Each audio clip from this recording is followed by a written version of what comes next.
Live from KSAT 12, the 6 o'clock news starts right now. And we begin with the story that's been at the center of attention for our neighbors in the Hill Country, our continuing coverage of the deadly July 4th floods. Tonight, the death toll remaining at 107 people in Kerr County. We also know at least 97 people still missing.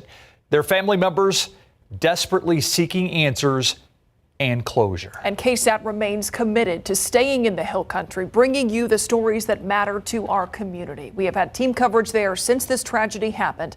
And today, our Stephanie Jimenez is in Kerrville. As she joins us now live, Stephanie, we understand you've been talking with some of the folks who've been hit hard financially since the flooding. So, Steve, Myra, we've all seen it. We've heard it. There's the emotional impact of this tragedy, but then there's the financial one. I mean, there's just no telling exactly how much it's going to cost to get things to how they used to be. But businesses here tell me that they have an idea as to how long it's going to take.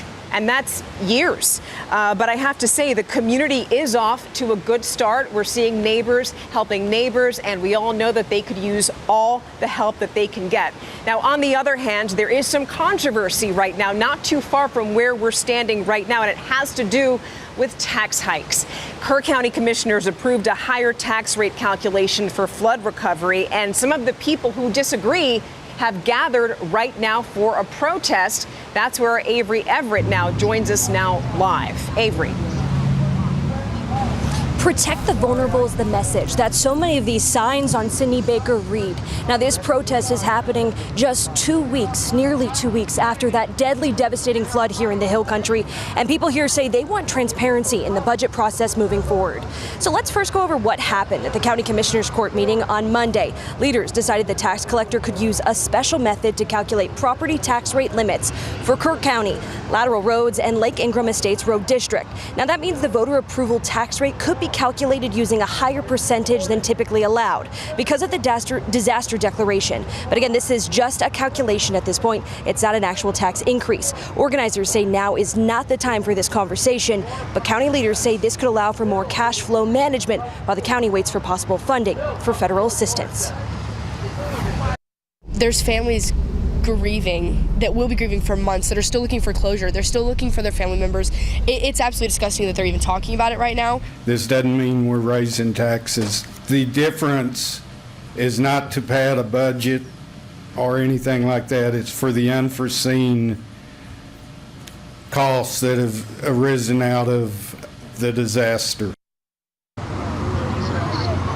Again, this is really just step one. The decision made on Monday provides a mechanism for commissioners to raise rates later this year if that's what they decide to do. The tax collector said he'd have more updated numbers at their next meeting. But again, we would expect a decision to come in September when the budget is finalized. Stephania? Avery, thank you so much for that live report. You know, on a different note, we do know that more help is on the way for businesses. It's unclear exactly how many sustained flood damage, but we do know that enough businesses need a lot of help. Some business owners, in fact, have been telling me that it could take months for them to reopen. Still, however, they need relief, and they are relieved that that relief is here. One nonprofit called Lift Fund, which is coming out of San Antonio, is here. They've been helping small businesses, and small businesses are just so ecstatic that that help is finally here. Listen to what they told me. Water damage, debris, mud. This is what Tomas Valdez sees whenever he walks into his restaurant, 1011 Bistro. But he admits this is a big improvement from what he saw right after the flooding. It was just going to be impossible to rebuild. That's the impression I got that first night. It's just, this is impossible. Volunteers and Tomas's staff members have helped him clean up. Still, Tomas says it's going to cost a lot of money for him to be able to reopen. So he's thrilled that Lift Fund approved him for a grant. Right now, it's just paying the last of the bills that I had. You know, I still have to pay sales tax for June. And payroll. And Tomas is in good company. Mark Armstrong owns the Lake House, another restaurant that got flood damage. Water damage, water intrusion. We were extremely lucky in that's all we had. Lift Fund also approved Mark for a grant. It's just a big boost in making the struggle easier to recover from. That's the point. Lift Fund says Hill Country businesses affected by recent floods are eligible to apply to its grant and zero interest loan programs. So far, it's raised $1.6 million and counting. I think the good work we're doing is going to drive in more funding. I think as the word gets out, what we're doing, as the people with the money hear what we're doing, I expect new funders to step up. There's a light at the end of the tunnel, and it's just going to take money and time. Money and time. And Lift Fund says to that point, it's going to keep raising money to help businesses. So if you're a business owner or you know someone who is and you need help because of the Hill Country floods, contact Lift Fund. There are two ways that you can apply for their programs. You can check out liftfund.com/Hill Country Relief, or you can just call their number. It's 1-888-215-2372. Now, we're also happy to tell you tonight that businesses are also getting help through the Kerrville Area Chamber of Commerce. I emailed its CEO this morning. Mindy Wendeley confirmed that the Kerrville Area Chamber of Commerce has raised $1.1 million for its recovery fund. So far, 67 businesses have been approved for the funding, and the chamber says it's going to be rolling out aid in different phases as it continues to raise money to help businesses. Anybody can donate by visiting kerrvillechamber.biz. Now, considering all of the images that you've been seeing for the last 12 days, you can understand that the scope of all of this damage was just massive, and people are also having to replace something that, frankly, all of us need to get around, and that is vehicles. So many of them sustained damage. And we went to JC's Auto Body and Paint Shop in Ingram. They have been working on vehicles that got considerable water damage. And one mechanic there, the owner of that shop, tells me that most of the vehicles that they're seeing coming in from flooding are a total loss. So James Colbath, who you're going to hear from at 10 o'clock tonight, says that he's been a mechanic for decades, and he says that he's never quite seen car damage like this, but he has been helping people fill out their paperwork so that FEMA can help replace their cars. Now, we also want to take this opportunity to remind you that KSAT and our sister station in Houston have been coming together. We have a campaign. It's called the Together for Texas campaign. With your help, your help, we've already raised more than $806,000. 100% of those funds are going directly to those impacted by the deadly Hill Country flooding through the Salvation Army. And we're going to have more from the Hill Country coming up a little later on in the show. But for now, I'm going to send things back on over to Myra and Steve in the studio. Amazing to see all that generosity. Stephanie, we'll talk to you in a few moments. Back here in San Antonio, let's take a look at a traffic trouble spot. Highway 90 at General McMullen. You can see it looks like the shoulder, 2 lanes closed off because of a crash, some situation. Got a lot of first responders out there. Tow truck looks like as well. So things backed up from this shaky camera view out here. Highway 90 at General McMullen. A man arrested for shooting and killing his girlfriend and nephew outside of Southeast Side HEB on Sunday night has died by suicide in the Bexar County Jail. Yesterday, 48-year-old Lorenzo Aleman was found alone in his cell, unresponsive. That is according to the Castle Hills Police Department. They're helping out in this investigation. This comes less than 48 hours after he was arrested and charged with capital murder for that deadly shooting in the parking lot of the HEB on South New Braunfels Avenue off I-37. According to our KSAT records, Aleman is the 8th inmate to die at the Bexar County Jail this year. A victory in a long courtroom battle. A Texas appeals court ruled that the Uvalde County and the Uvalde School District have to release records about the shooting at Robb Elementary. KSAT 12 and several other news organizations sued to get those records.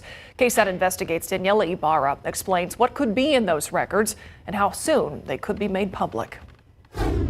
A win for accountability. It's been over 3 years, and we have continued to push and push and push, and perseverance finally is starting to pay off. Brett Cross is closer to learning more about the law enforcement response on May 24th, 2022. Yeah, I'll never truly be able to even begin to really heal until I know everything that happened the day that my son was killed. Cross is among the families of the 19 children and 2 teachers killed at Robb Elementary. The Justice Department found cascading failures in how law enforcement responded. Cross says this ruling from the 4th Court of Appeals is a step towards the full story. I think it's perfect, and I think that is, pretty much like a landmark decision so that we can continue to get everything as it involves to our kids' murder. Now, it's been more than 1,000 days that these families have gone without answers. Laura Prather is an attorney with Haynes Boone, the law firm representing the news organizations. What can we expect to see in these records? Really, what we will see is a hopefully minute-by-minute accounting of what happened that day and anything that could have prevented what happened leading up to it. How soon could we see the district and the county release these records? I mean, the district and the county could release them as soon as they want. The district and county have 45 days to appeal the decision to the Texas Supreme Court. Cross hopes it doesn't come to that, but won't be surprised. I'm here for the long run. So the day that all of the information gets out, I'll still be here and I will still be fighting for it. A spokeswoman for Uvalde CISD says the board is going to talk about the lawsuit during their meeting next week. An attorney for the county says that they're weighing all their options, including on if they're planning to appeal to the Texas Supreme Court. For KSAT Investigates, I'm Danielle Ibarra. It's still to come on the news at 6. Our coverage from the Hill Country continues. We're going to take you to Ingram, where a Little League is getting help, including some professional help. Watching some potential tropical development in the Gulf, what it could mean for some Texas weather, and the haze overhead, the dust. We're going to talk about it in just a bit. We know the devastating 4th of July floods destroyed homes and lives all throughout the Hill Country, but it also wiped out a place that so many families consider a second home. Especially this time of year. The Ingram Little League fields were damaged, and now board members are hoping to rebuild with some help. Erica Hernandez has the story. What took more than 3 decades to build wiped out in one night. All our primary fields are gone. And our practice fields are gone. I don't know, 7,000 to 8,000 foot of fencing, and of course the fields themselves are completely destroyed, where they're having to completely redo all the fields. To give you some perspective of just how bad it got, this is one of the fields, this is one of the main fields here at Ingram Little League. The river is more than 50 yards away, but on 4th of July, it came raging through all the fields and it crossed the road on the other side, taking out and destroying everything in its way. Beyond the destruction of the facilities, everyone a part of the league dealing with personal loss of homes or family members. This community is really tight with that is the baseball, softball community here, and we've had our losses, Our head umpire guy lost his granddaughter. One of the guys that helped start this league was Dick Eastland. Eastland, a longtime supporter of the Little League and founder of Camp Mystic, lost his life on 4th of July trying to save campers there. Despite the heartbreak, the board is determined to bring the league back, not just for the tradition, but for the more than 200 children part of the league. We just want some sort of normalcy for the kids, and that's where we're going. We are Texas Ingram's Little League strong. Erica Hernandez, KSAT 12 News. Some sort of normalcy. They're now asking for help to bring back the heart of the Hill Country community. Here's a link on how you can help. Also, the San Antonio Missions will be hosting a game that's on August 9th, and some of the proceeds from that game will also go toward the Ingram Little League rebuild. That's the professional help. Yes, right there. That is the pros. Yeah, pros helping the Little Leaguers. I love that. Me too. All right, let's take a look outside right now. 96 degrees. Barely. I almost said not a cloud in the sky. I do see one. Barely a cloud in the sky. What a difference today, Mace. Close enough, Steve. Close enough. Hardly a cloud in the sky. Just about no clouds in the sky. For what we've been through, this is a welcomed sight to not have any flood potential today or anything to get in the way of recovery efforts in the hill country. A blank radar screen. It's the first time I've been grateful for that in about 6 years around here. All right, here's what we're watching off to the east of us in the Gulf. And notice very quiet around Texas, far west Texas, a few showers are popping up in the higher terrain. But in the Gulf, that's where we have this, see this upside down trough, basically. It's an upside down disturbance in the atmosphere. Usually we talk about ridges, but this is an upside down disturbance that's headed westward. And that's the upper level component. It's stirring up these showers and storms off the coast and even closer to Florida. But there's a slight chance that could turn into a tropical depression and maybe a tropical storm. I think odds are heavily against it. Hurricane Center still has it at a 40% chance within this orange area. And that's basically from about Pensacola westward all the way through about New Orleans, where there could be some of that tropical development.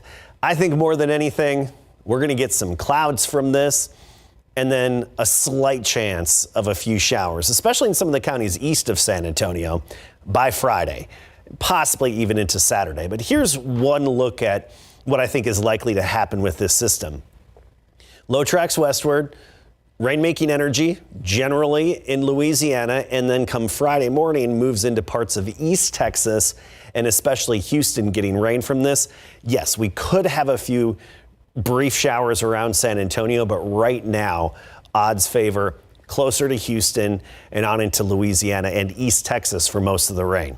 We give it a 20% chance on Friday. That's it. Saturday, a 10% chance. Otherwise, high and dry, a lot of sunshine, and back to what we're more accustomed to this time of year in mid-July. You may have noticed the extra haze in the sky today. Downtown not quite as crisp and clear from our live cam here. This is Crossroads I-10 and 410. And we actually do have a bit of Saharan dust in the atmosphere. Not enough to really cause any problems, just noticeable haze and slightly more vibrant sunrises and sunsets. This is going to head into North Texas overnight. Pretty much be out of here during the day tomorrow, not as noticeable of a haze. And then we have a break from dusty haze for several days until we get into next week, when by Monday, a little bit could creep its way back in. But notice the real thick and notable dust plume.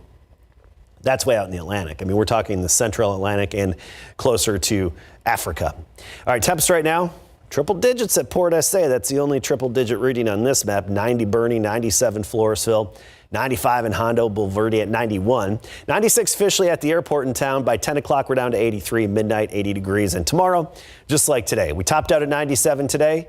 That's where we'll be again tomorrow afternoon. 75 at sunrise, 90 at noon, 97. And I do think we'll have some of the high, thin, wispy cirrus clouds overhead tomorrow because of that energy in the Gulf that's going to throw some clouds our way tomorrow. So that could give us a nice sunset by tomorrow evening. Tomorrow afternoon, 102 Cotulla, 100 Carrizo Springs. Then even in San Antonio, we get closer to that triple digit mark, especially as we get into next week. 99 wouldn't shock me if we hit triple digits one of those days. Okay, thank you, Adam. All right, so the Major League Draft was Sunday.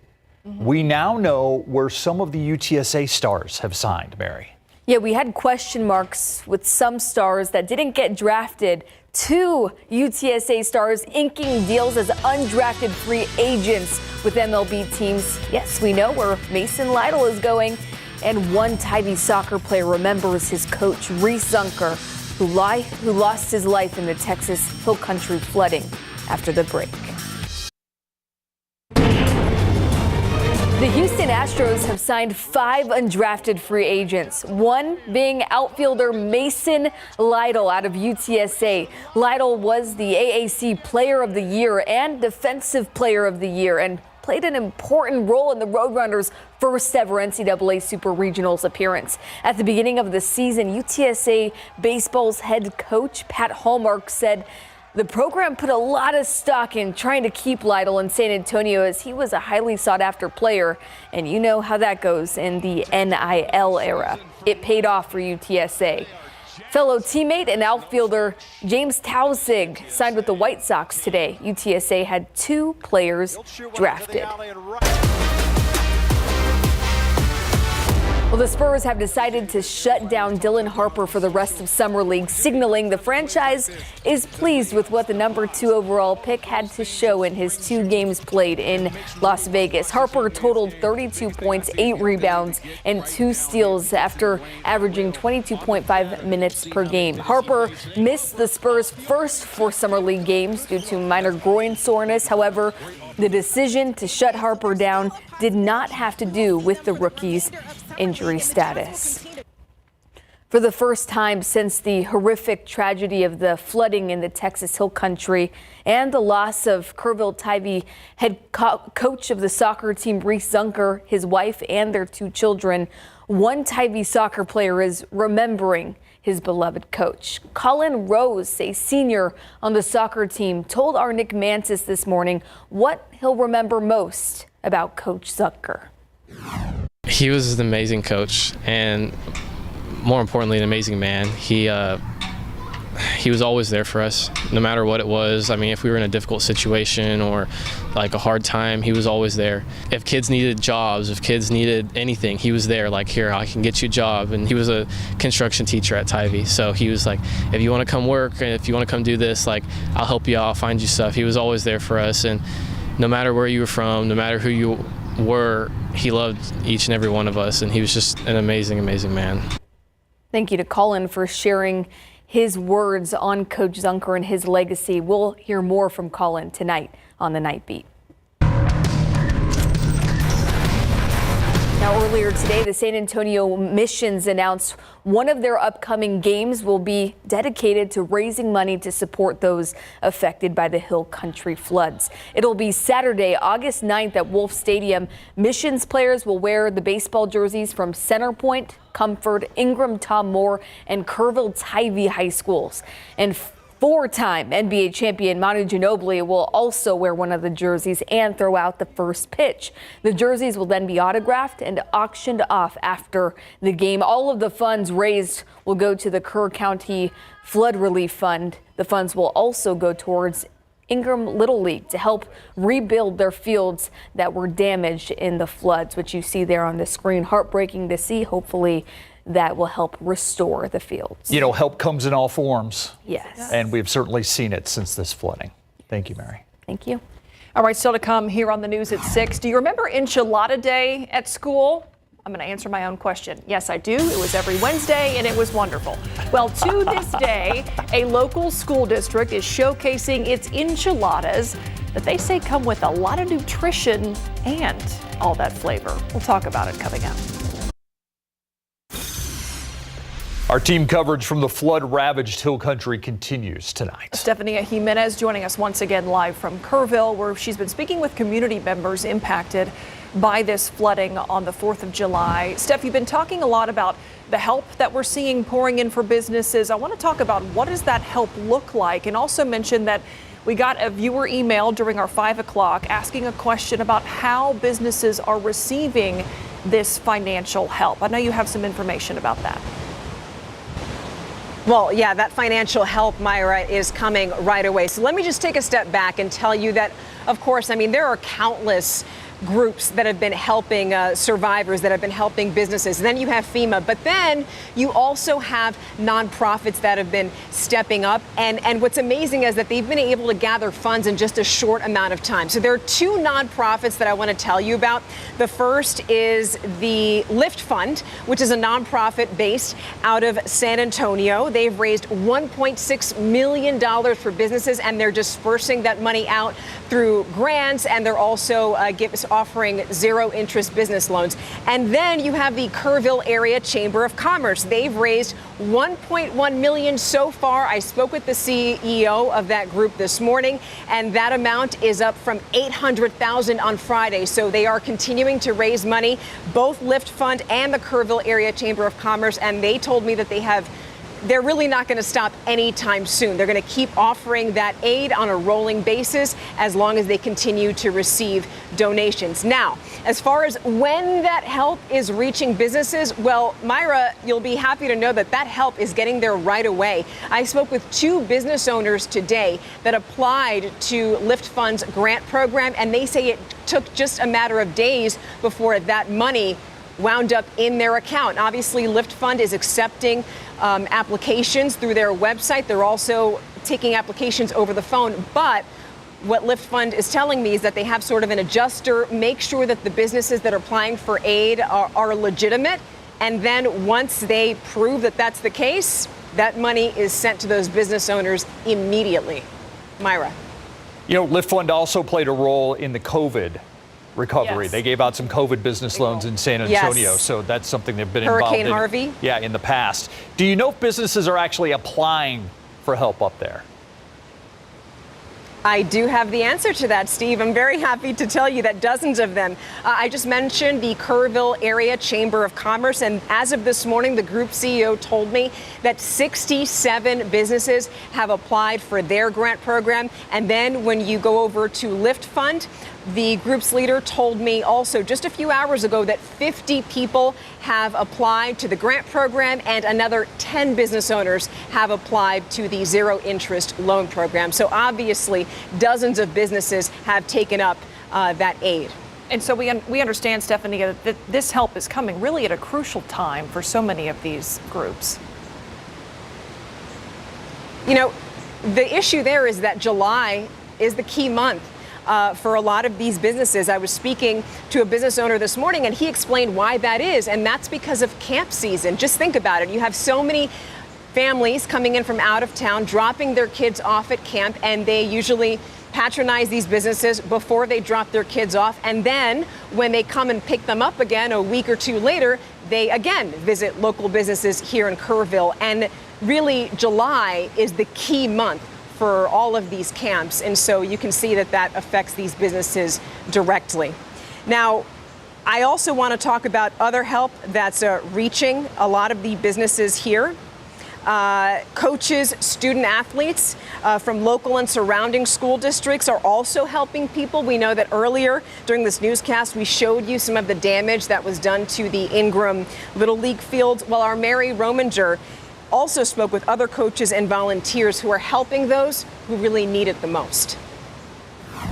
In the early hours of July 4th, Ingram ISD Athletic Director Tate Damasco and fellow coaches showed zero hesitation, reporting to the local fire department and from there helping save lives. What we've seen spending the day with Damasco, coaches and student athletes is the skills in coaching and sports has translated seamlessly into aiding the Texas Hill Country during these devastating times. We sprung into action at 6 o'clock Friday morning. We haven't slowed down since. It's go, go, go around here. These Ingram coaches, they don't mess around. Whatever you're eating, beef jerky is not going to be good enough. Football coaches in Texas know how to get a job done, even the most stubborn of tasks, like trying to get first responders to take a break from the grueling recovery efforts and to eat. You tell me no.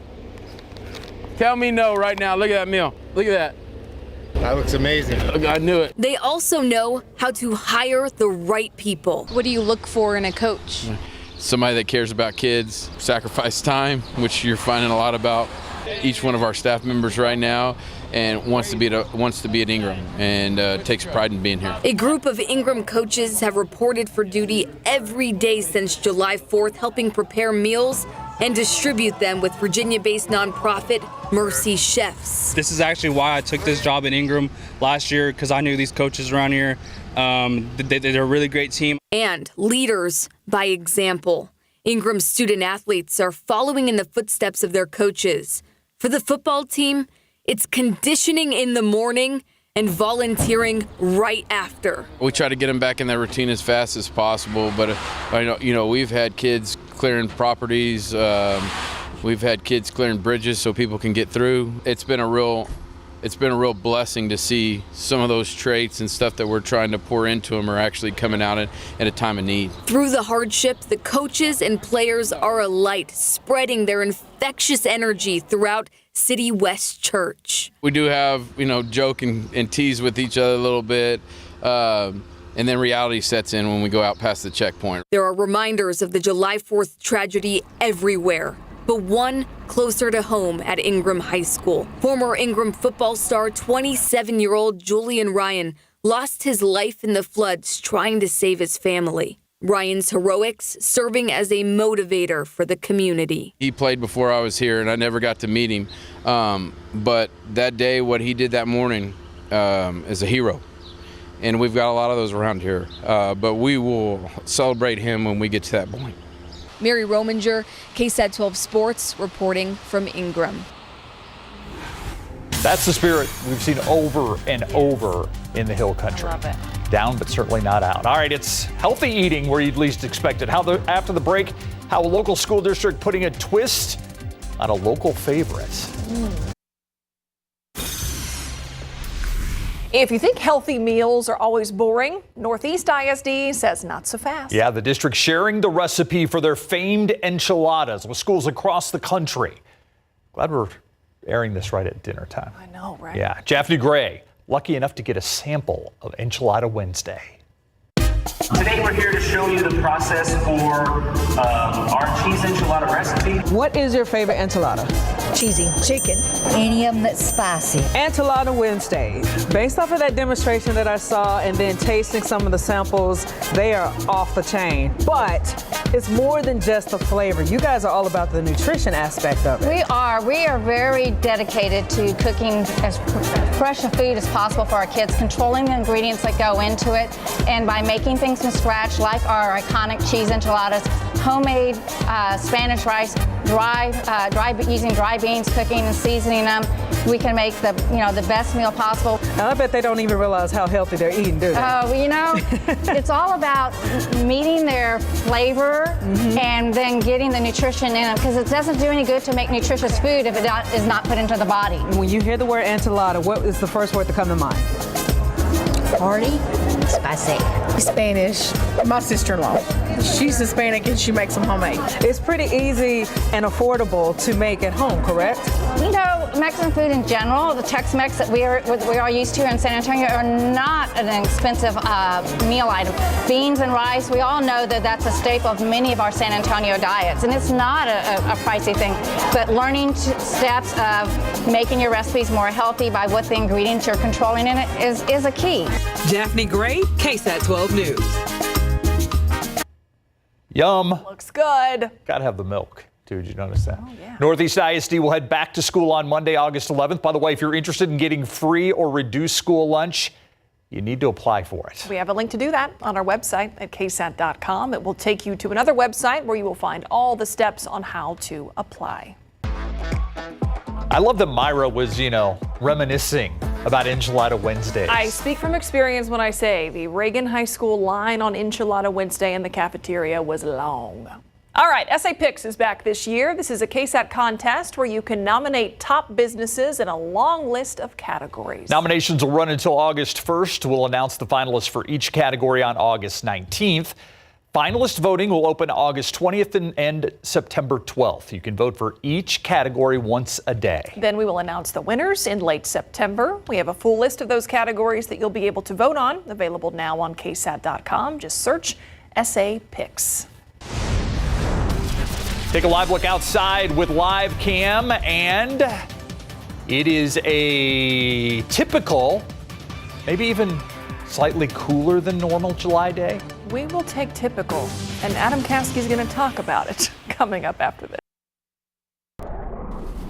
All right, Adam, earlier today I asked, did it rain anywhere in our viewing area today? I hoped the answer was no. It sounds like that's the case. No, it didn't. It was good to see a blank radar screen for a change. And I want to address something else. We've been getting reports out of the Eagle Pass area of a loud boom. Right? And we don't know really what that could be attributed to. I do want to point out that I know our fighter jets do exercises right along the border. And if one was low enough and broke the sound barrier, it could have been a sonic boom from that if that was actually taking place. I mean, you know why I know. Yeah, but you know why I know that though, right? Yes, because I've piloted an F-16 before, and I've actually done that. But I was going to say, don't they also? I mean, but it's seriously, weather related. Don't they also have weather balloons that they put up there? I mean, it's probably not that. It's not a weather balloon, but they do have like blimp type things up there as well, but it's probably not that. So it could have been a sonic boom. I don't know. We're looking into it. I don't have any. You just wanted to bring up the sonic boom so you could mention that you flew. Well, because I know it's happened before. Usually they stay at a high enough altitude where you're not going to hear that over populated areas. But sometimes things happen and then the pilots get a nickname for it when the reports come in. All right, Top Gun. Ice Man. Okay, so anyway, we're looking into it. I don't have any reports of a meteor or anything like that, or a meteorite, but we'll look into it and see what we can drum up. Nothing on the radar screen today. VFR, baby, VFR, the visual flight rules. Good flying out there. All right, so notice in the Gulf we have a really unorganized system. This is not the kind of system that would make landfall. It's just a cluster of thunderstorms more than anything. And the Hurricane Center is watching it because it could become a weak tropical depression or something like that. I think more than anything, it's just going to be kind of standard thunderstorm activity that's going to be moving across the Gulf, parts of Louisiana, and into parts of East Texas, but nothing that would really be landfalling or moving onshore. Just an area of low pressure that helps stir up the atmosphere a little bit and generate some showers and storms, generally around Houston and in parts of East Texas. But by Friday afternoon, even around here, we could have a little bit of that activity. 20% chance, especially in some of our eastern counties. Hazy out there right now. 97 was our high, and it was a warm and hazy day because we have a little bit of Saharan dust overhead. Nothing to worry about, nothing problematic. This is actually going to be pushing northward into parts of North Texas and Oklahoma tonight and tomorrow. It's not going to be as noticeable. We'll have a long break from that dust, and then we'll see some of it return just very lightly as we get into Monday. But the main and thicker plumes are way out to sea in the Atlantic. 96 at San Antonio International, Port SA 100, Poteet 97, Bandera 94. As we go through the evening, temperatures falling through the 90s and 80s, and tomorrow morning, mid-70s. Then well into the 90s again tomorrow afternoon. Eagle Pass tomorrow at 97, Del Rio 97, and I do think here in San Antonio it'll be about 97. But in the typically hotter spots, Cotulla, Dilley, right at that triple-digit mark, and I think we could be pretty close to triple digits into next week. All right, thank you, Adam. We'll be right back. KSAT Sports Now streams your way at 7 o'clock tonight, and a lot of it's going to be about boxing. It is. It's a huge weekend for boxing in San Antonio, specifically San Antonio's boxers. Now, yesterday we previewed 210 Bam, Jesse Bam Rodriguez's upcoming fight this weekend. On that same very night, Mario Barrios, El Azteca, will be facing Manny Pacquiao, a 46-year-old versus a 30-year-old. Pacquiao coming out of a 4-year retirement to face Mario Barrios. So the headlines in this fight are unmatched. It's Barrios' title defense fight. So it'll be fun to hear what he has to say with our producer, Daniel Villanueva. You know what? So that's going to happen in Vegas, MGM Grand. Yep, the main event. If somebody wants to watch it, how would they see it? Amazon Prime. Okay. Amazon Prime. And yes. 210 Bam is on DAZN. Yep, on DAZN. Yep, and then we have a third fighter. We'll give you guys more information later this week about that third fight, a local fighter. I want some of these guys to fight here. I almost said to play here. I want some of these guys to fight here. I want some of these guys to box here. In Frost Bank Center or the Alamo Dome, that would be awesome. I know there's a little bit of history with that, but we need more big name matches here. Yeah, I agree. We need 2 of those guys here. Yes. We need those boxers to play here. Showing off all my boxing knowledge there. Sports Now comes your way at 7 o'clock tonight. Mario Barrios and much more. We'll see you then. All right, before we go, I want to show you this traffic trouble spot. This is at 1604 and Emerald Forest Drive. To give you an idea, you can see all lanes are cut down right now as they get a tow truck on scene. This is between 281 and 35 between Redland and Bulverde roads, to give you an idea of what we're talking about on 1604. Reminder here, if you want to stay up to date with all of our coverage but aren't sure how, we want to hear from you. KSAT 12 is hosting a town hall later this month at Santikos Casablanca. We'll talk about how to receive our KSAT content, any signal issues, and we'll be taking your questions. It is a free event next Wednesday, July 23rd. Information on our website about how to sign up. We'll see you tonight after the ESPYs.